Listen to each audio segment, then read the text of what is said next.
संक्षिप्त में अपनी सीधी सीधी बात कहूंगा। आप सब जानते हो कि इस समय देश में जिनकी सरकारें हैं वो संविधान को खत्म करने की कोशिश कर रहे हैं।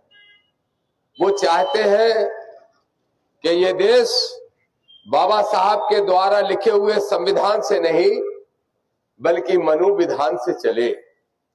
लेकिन मैं उनको बताना चाहता हूं, जो आजकल विराट हिंदू सम्मेलन कर रहे हैं, जगह जगह हिंदू सम्मेलन कर रहे हैं, और तो और आश्चर्य की बात देखो, जिनने कभी बाबा साहब का पुतला जलाया था आज वो हिंदू सम्मेलनों में बाबा साहब की भी फोटो लगाने का काम कर रहे हैं और शेख चिल्ली जैसा ख्वाब देख रहे हैं, सपना देख रहे हैं कि ये भारत जिसकी नींव, जिसकी रीढ़ की हड्डी बाबा साहब का संविधान है, उस संविधान को खत्म करके किसी मनु के द्वारा लिखी किताब मनुस्मृति, उसके मनुविधान के से इस देश को चलाने का ख्वाब देख रहे हैं।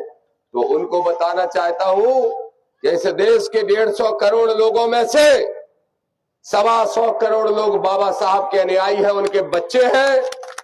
और तुम अगर संविधान का एक पन्ना भी फाड़ोगे तो चाहे तुम्हारी सरकार मध्य प्रदेश में हो, चाहे उत्तर प्रदेश में हो, चाहे महाराष्ट्र में हो, चाहे गुजरात में हो, चाहे पूरे देश में हो, अगर बाबा साहब के द्वारा लिखे हुए संविधान जो हमारे लिए गीता है, रामायण है, कुरान है, अगर उसका एक पन्ना भी फड़ा तो तुम्हारी सरकार को फाड़ने का काम करेंगे। ये दामोदर कहने के लिए आया है। मेरे साथियों, आप सब क्रांतिकारी हो, आपको अपनी टीम और मजबूत करने की जरूरत है। आजाद समाज पार्टी भीम आर्मी के साथियों, और मजबूत करिए। ये भूमि क्रांतिकारी है, लोग बहुत अच्छे हैं, संविधान को मानते हैं और आडंबर पाखंड को मानते हैं, मिटाना चाहते हैं। और अगर आडंबर पाखंड को नहीं मिटाना चाहते तो इतने सारे लोग माला पहनाते वक्त क्यों कहते कि आपके हम रोज वीडियो सुनते हैं, क्यों कहते हम आरडी प्रजापति साहब को सुनते हैं? ये भी चाहते हैं कि इस देश से आडंबर पाखंड खत्म हो। तो सुन लो मेरे भाइयों, ऐलान कर रहा है आपका भाई दामोदर आरडी प्रजापति जी के सामने, हम दोनों साथी मिलके और भीम आर्मी आजाद समाज पार्टी का एक एक नेता मिलके, आदरणीय भाई चंद्रशेखर आजाद जी, आदरणीय भाई विनय रतन जी और एक एक साथी मिलके इस मध्य प्रदेश की धरती से आडंबर पाखंड को उखाड़ के फेंकने का काम करेंगे। और उनसे भी कहना चाहता हूं, बोल रहे ग्वालियर हाईकोर्ट में बाबा साहब की मूर्ति नहीं लगेगी। किसकी लगाना चाहते हैं? मनु की लगाना चाहते हैं। मनु ने क्या किया? एक सड़ी सी किताब लिखी जिसका नाम मनुस्मृति है। और क्यों सड़ी सी बोल रहा हूं, क्यों बकवास बोल रहा हूं उस किताब को? उसमें लिखा है कि औरत तो दोयम दर्जे की होती है। उसमें लिखा है हमारी नारी शक्ति के लिए बड़ व्यवस्था की जो व्यवस्था है उसमें औरत को बराबरी का सम्मान नहीं, इनका बस चले तो ये औरत को पैर की जूती समझते हैं। बताओ क्या ऐसी किताब का सम्मान होना चाहिए? बताइए।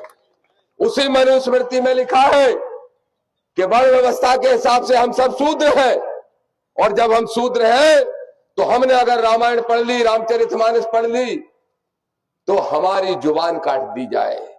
उसी में लिखा है कि हमने कोई धार्मिक ग्रंथ पढ़ लिया या सुन लिया तो हमारे कान में शीशा पिघला के डाल दिया जाए। उसी में लिखा है कि शूद्र जब रास्ते पे निकले तो उसके पीछे झाड़ू बांध दिया जाए जिससे रास्ता साफ होता जाए। उसी में लिखा है कि शूद्र के गले में हांडी टांग दी जाए ताकि उसका थूक जमीन पे नहीं गिरे।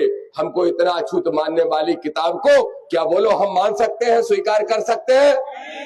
ऐसी किताब लिखने वालों की मूर्तियां लगाओगे और समानता देने वाला, हक अधिकार देने वाला जो संविधान बाबा साहब ने लिखा है उनकी मूर्ति नहीं लगाओगे। तो सुन लो मनुवादियों, ग्वालियर हाईकोर्ट परिसर में लगेगी बाबा साहब की मूर्ति।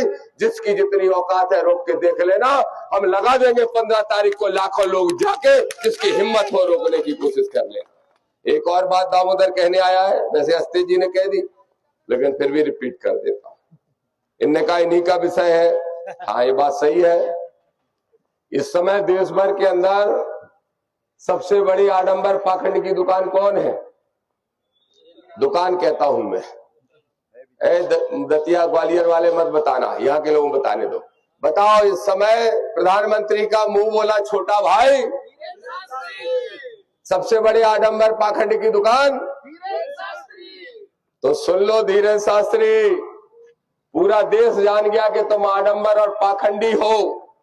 पूरा देश जान गया कि तुम अंधविश्वास फैलाते हो।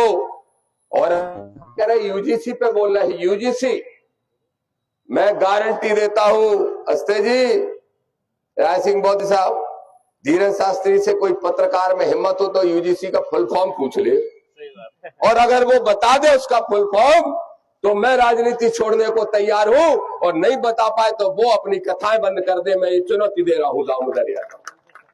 धीरेन्द्र शास्त्री अब सुन लेगा मेरी बात, नहीं सुन लेगा, बराबर सुनता है, खबर पहुंचती है, तो तैयारी कर लेगा। देखो भड़का दिया उसने पत्रकारों को, देख लो जरा यूजीसी का मतलब क्या है, लेकिन कर ले गूगल, यूजीसी का मतलब सीख ले। लेकिन क्या कह रहे, हम ना जाति चाहते हैं ना वर्ग चाहते हैं, हम तो सबको हिंदू राष्ट्र चाहते हैं। तो जवाब दो धीरेन्द्र, कौन सा हिंदू राष्ट्र? धीरेन्द्र शास्त्री यूजीसी में बोल रहा है, एक कवि बनता है, कुमार विश्वास उसका नाम है, वो बोल रहा है कि यूजीसी के बिल में जो संशोधन हुआ है वो वापस लिया जाए।